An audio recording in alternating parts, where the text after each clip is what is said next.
मेवाड़ के राणा रतन सिंह ने अपनी पत्नी रानी पद्मिनी का चेहरा दिल्ली के सुल्तान अलाउद्दीन खिलजी को पानी और कांच में दिखाया। लेकिन हिंदुस्तान का साइंस कहता है कांच का आविष्कार 1535 में हुआ और रानी ने जौहर 1303 में किया। तो 237 साल पहले अपने हिंदुस्तान में कांच और मिरर नहीं थे। और अलाउद्दीन खिलजी के साथ में पर्सनल राइटर आया था जिसका नाम था अमीर खुसरो, जिसने उस समय किताब लिखी थी तारीख अलाई। उसने लिखा था कि मेवाड़ की महिलाओं ने अपने सतीत्व धर्म के खातिर जौहर किया और राजपूत कभी भी कॉम्प्रोमाइज करना नहीं चाहते थे। चित्तौड़ के ऊपर युद्ध होने का सबसे बड़ा रीजन था व्यापार, क्योंकि हिंदुस्तान में कभी भी कोई भी मुस्लिम कम्युनिटी पहले नहीं था।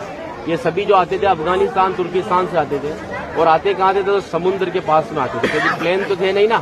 तो इधर नजदीक पड़ता है गुजरात और ये जाते थे दिल्ली, तो इधर पड़ता है दिल्ली, उनको क्रॉस करना पड़ता था ये मेवाड़।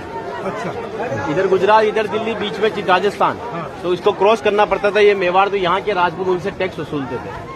तो वो समय था 1299 का, जब अलाउद्दीन खिलजी पूरे हिंदुस्तान पर इस्लामी शासन चाहता था। गुजरात से जब दिल्ली की ओर रवाना हुआ तो यहाँ पर राणा रतन सिंह के पिता थे रावल समर सिंह। उन्होंने दिल्ली जाने से पहले उससे टैक्स लिया और टैक्स लेने के बाद में जब अलाउद्दीन दिल्ली पहुंचा तो मेवाड़ से नाराज कि मुझे दिल्ली में शासन करने के बाद में हर बार मुझे मेवाड़ को टैक्स देना पड़ेगा, इससे अच्छा है मैं मेवाड़ को जीत लूं। तो दिल्ली से वो 1.5 लाख सेना को लेकर मेवाड़ की तरफ बढ़ा, लेकिन चित्तौड़ से दिल्ली का डिस्टेंस 600 किलोमीटर है। तो उसने पहला स्टॉपेज 1301 में रणथंभौर के किले पर डाला सवाई माधोपुर। वहां का राजा था हमीर देव चौहान, जिसको मित्र बनाया और उसी मित्र को रात को खाना खाते समय पीठ के पीछे छुरा घोंपकर मार दिया। उनकी पत्नी थी रंग देवी। हिंदू धर्म के अंदर रात में चिताएं नहीं जलती है, तो वहां की महिलाओं ने पानी में कूदकर जल जौहर कर लिया, बच्चियों ने सभी ने। लेकिन सुबह यह हुआ कि डेड बॉडियां तैर कर ऊपर आई तो आक्रांताओं ने डेड बॉडियों को निकालकर महिलाओं की बॉडी और बच्चों के साथ में रेप करके उनके बॉडी पार्ट्स को काटकर नग्न अवस्था में रणथंभौर के किले के बाहर लटका दिए, ताकि यह संदेश चित्तौड़ पहुंच जाए और चित्तौड़ की रानी पद्मिनी किले को छोड़कर दूर चली जाए। 1303 में जब अलाउद्दीन चित्तौड़ पहुंचा तो किले के ऊपर आने के लिए उसको 7 गेट क्रॉस करना था, तो इम्पॉसिबल था। तो उसने 1.5 लाख सेना को किले के चारों तरफ फैलाया।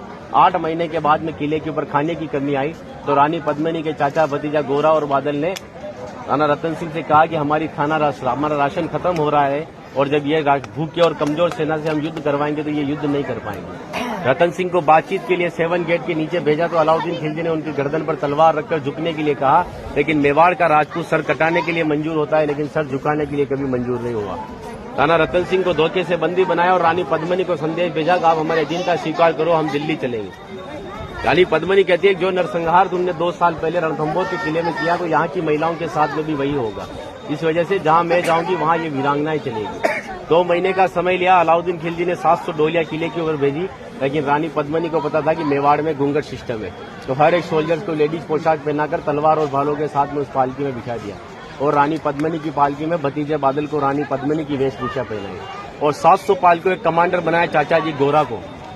गोरा जब पालके लेकर 7 गेट के नीचे गया तो अलाउद्दीन खिलजी से कहा कि रानी पद्मिनी दिल्ली जाने के लिए तैयार है, लेकिन जाने से पहले अंतिम बार अपने पति से देखना चाहती है। जिस जगह रतन सिंह को बंदी बनाकर रखा गया, जब वो पालकी वहां गई और रतन सिंह जी ने जब घूंघट हटाया तो घूंघट के पीछे का जो चेहरा था वो भतीजे बादल का था। और बादल कहता है कि महाराज हम 20,000 है और ये 1.5 लाख है। एक राजा अगर नहीं रहेगा हमारे साथ में तो हमारी सेना का मनोबल कमजोर रहेगा। इसी वजह से राणा रतन सिंह को पालकी में बिठाकर किले के ऊपर भेजा। जब रतन सिंह जी किले के ऊपर आए तो किले के ऊपर आने के बाद में उनकी जय जयकार में हर हर महादेव और जय भवानी के नारों से किला गूंजने लगा। अकबर कहता है कि 8 महीने से तो किले से बच्चे की रोने की आवाज नहीं आई, लेकिन 700 पालकियां जब किले के नीचे आए तो किले से जय जयकार हुआ है, मतलब हमारे साथ में धोखा हुआ है। हर एक राजपूत कटने के पक्ष में था लेकिन झुकने के पक्ष में नहीं था। 20,000 राजपूत युद्ध में गया और अलाउद्दीन खिलजी की 1,25,000 सेना को मार दिया।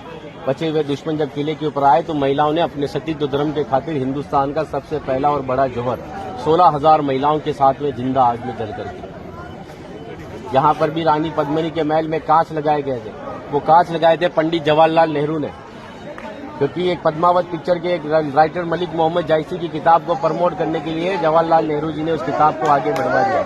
ये रानी को आईने में दिखाया, लेकिन हिंदुस्तान के इतिहास में कभी मेवाड़ गुलाम भी नहीं बना तो आईने में किसको दिखाया।